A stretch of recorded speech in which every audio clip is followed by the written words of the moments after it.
Thumbnail જોતા તમને ખ્યાલ આવી ચૂક્યો હશે ક્યાંનો વિડીયો છે, કઈ જગ્યાનો છે. તળાજાવાસીઓને ખ્યાલ આવી ચૂક્યો હશે, પણ બીજા એક મારા યુટ્યુબ ફેમિલીમાં ઘણા બધા મેમ્બર છે, તો બધાનું ફરીથી એકવાર હાર્દિક સ્વાગત કરું છું. આજનો વ્લોગ મહાદેવના મંદિર જે શોભાવડ જે સ્વયંભૂ મંદિર છે તેનો વિડીયો છે. બની રહેજો, જલ્દી જ મળીએ છે. ત્યાં શું કરવાનું છે, આખી રાત જાગવાનું છે, પૂજા કરવાની છે, બધી જ માહિતી તમને આ બ્લોગની અંદર મળ્યા રહેશે. બન્યા રહેજો. તો ચાલો આપણે નીકળી ગયા છીએ તળાજાથી શોભાવડ જવા માટે, અને તળાજાથી શોભાવડ થાય છે 3 કિલોમીટર. આપણે શોભાવડની બાજુમાં પસાર થતી તળાજી નદીના કિનારે મહાદેવના મંદિરે જઈએ છીએ, જેની આપણે વાત કરીએ તો આ મંદિર સ્વયંભૂ મંદિર છે. અને આ મંદિરના પરછાની પણ વાત કરીએ તો મહાદેવ અહીંયા સાક્ષાત હાજર છે. અને આ તમે જોઈ શકો છો નદીનો કિનારો છે, તળાજી નદી છે. તો પહોંચી ગયા છીએ આપણે શ્રી જગનેશ્વર મહાદેવના મંદિરે. તો ચાલો જ હવે સીધા જ જઈએ છીએ અંદર, મહાદેવના દર્શન કરીએ છીએ. અને આ છે તળાજી નદી, આપ જોઈ શકો છો.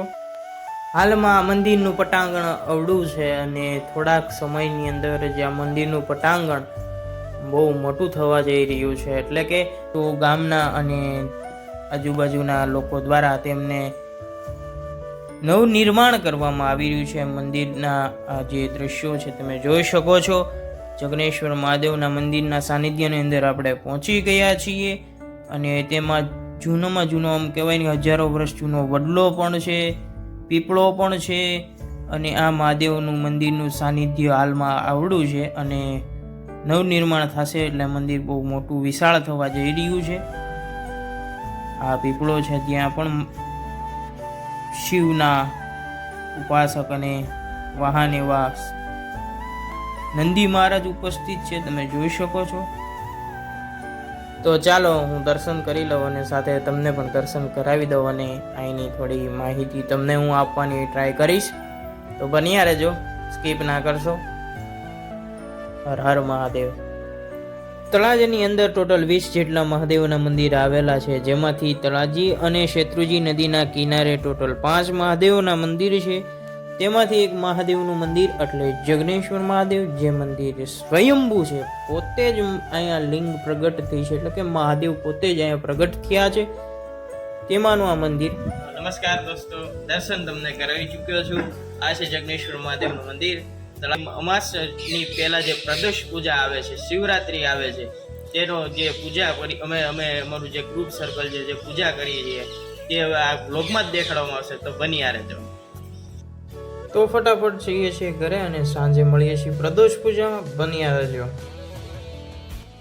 તો હું અને મારા પરમ મિત્ર નીકળી ગયા છીએ પ્રદોષ પૂજા માટે, અને અમે પ્રદોષ પૂજા કઈ રીતે કરીએ છીએ તે પણ દેખાડીશું. મિત્રો પહોંચી ગયા છીએ પ્રહર પૂજામાં. તો હવે જઈએ છીએ સીધા. હજી ઘણા લોકો આવવાના બાકી છે. આ મંદિરનું સાનિધ્ય છે રાતનું, દિવસનું તમે જોઈ લીધું હશે, અને આ છે રાતનું સાનિધ્ય. જઈએ છીએ મંદિરના દર્શન કરવા માટે.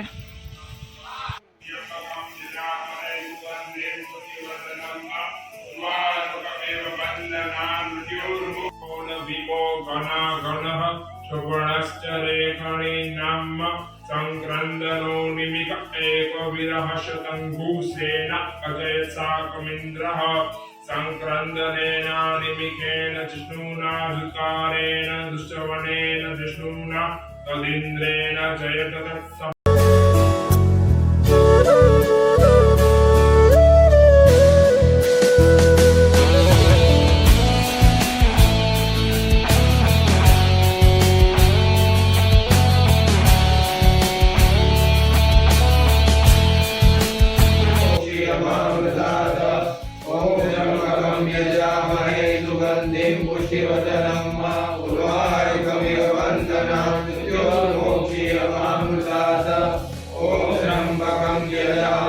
सुगन्धिं पुष्टिवर्धनं उर्वारुकमिव वन्दनात् ज्योर्मोक्ष्यमाम्.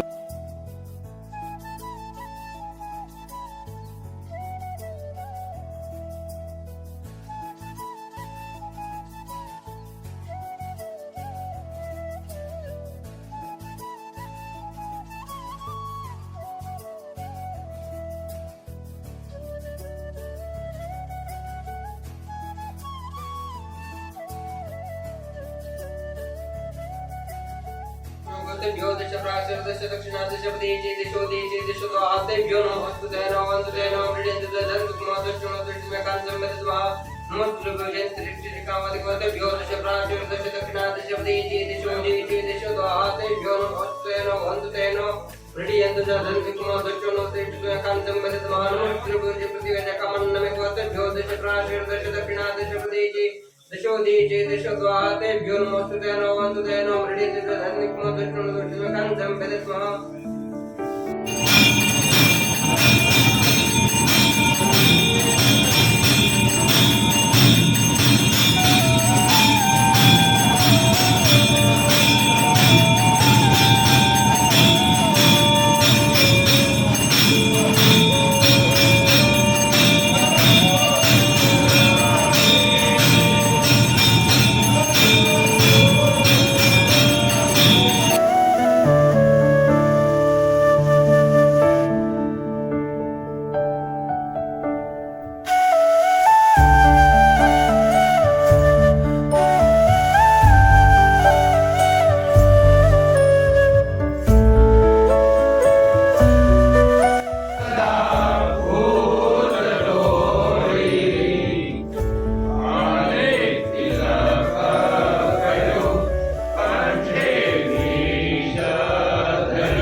ફાઇનલી ગાઈસ સવારના વાગી ચૂક્યા છે 5 અને અત્યારે હું ઘરે પહોંચી ગયો છું અને આ બ્લોગ કેવો લાગ્યો એ કોમેન્ટની અંદર જણાવી દેજો. તમે મારી ચેનલ ઉપર નવા છો તો સબસ્ક્રાઈબ કરી લેજો, સાથે બેલ આઇકન પર પ્રેસ કરી દેજો, લાઈક અને શેર કરવાનું ભૂલતા નહીં.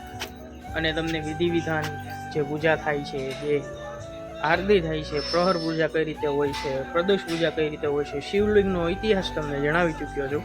મળીએ છીએ જલ્દી જ નવા વિડીયો સાથે.